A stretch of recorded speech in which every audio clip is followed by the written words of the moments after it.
Hey, what's going on, guys? This is Dalton at Dalton TFs. We're going to do a two-part review for this week. First part is going to be, well, the whole thing is going to be over the Toys R Us exclusive evolution of Optimus Prime. First review we're going to do is the 1984 representation of Optimus Prime, which uses the Classics mold. Then later we'll be taking a look at the movie representation.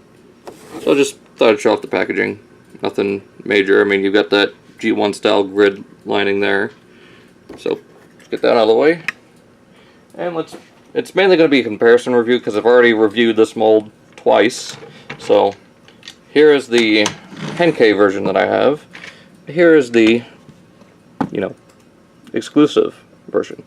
So you can see that they've painted right here bright red, and you can see the reds match a lot better than they do on the 10K version. The blues are a little bit different, not overall not too different.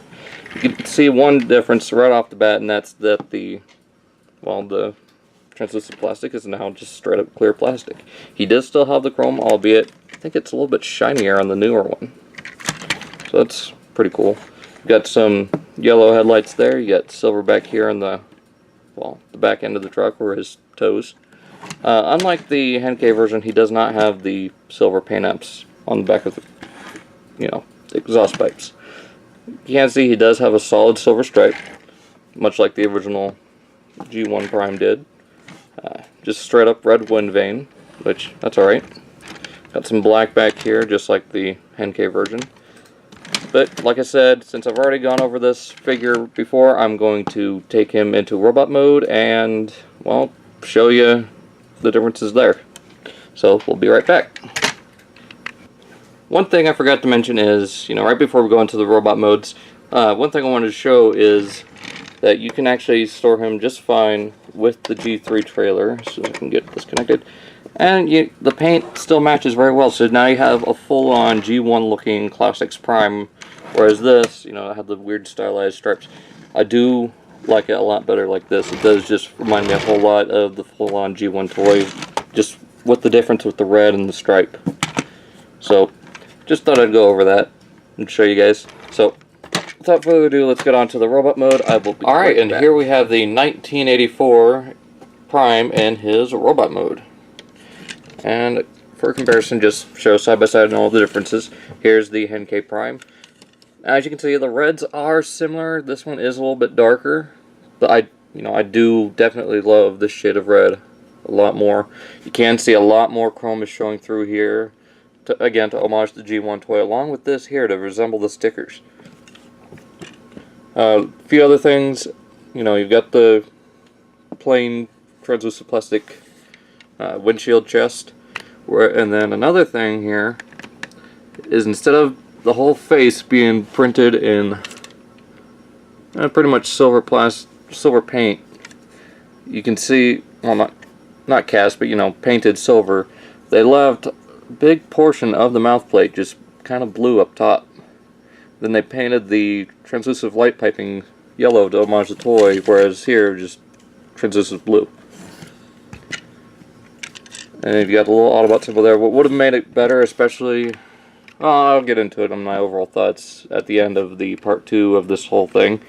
But, it's only got one Autobot symbol. It would have been nice to have two here. The other thing I'll get to, in my overall thoughts, like I said, at the end of part 2's video. And then he does have those silver paint apps right down here.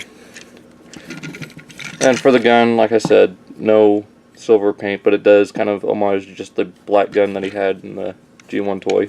You can still take off the weapon, or the wind vane, or wind guard, or whatever you want to call it. Windbreaker, there we go.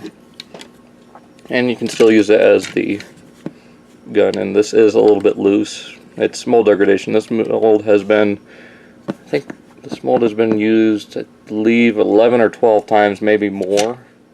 So we've got the Classics Prime, the Henke, the Sons of Cybertron, the Nemesis Prime from San Diego Comic-Con, Ultra Magnus, Black Convoy, Shattered Glass Prime, Jinrai, him, and maybe a couple of others that I might have missed. at least 10 to 11 times that this mold has been used. This is pretty much, it's time to retire this mold, as much as it pains me to say, because it is a great mold for Optimus Prime, and it fits well in your collection if you're collecting the Chug line. But overall, of the two, I do really enjoy this one. There are some things about this one I do like.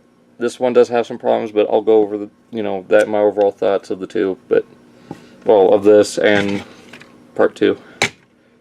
So, without much else to say, that's the 1984 Prime from the Evolutions 2 pack.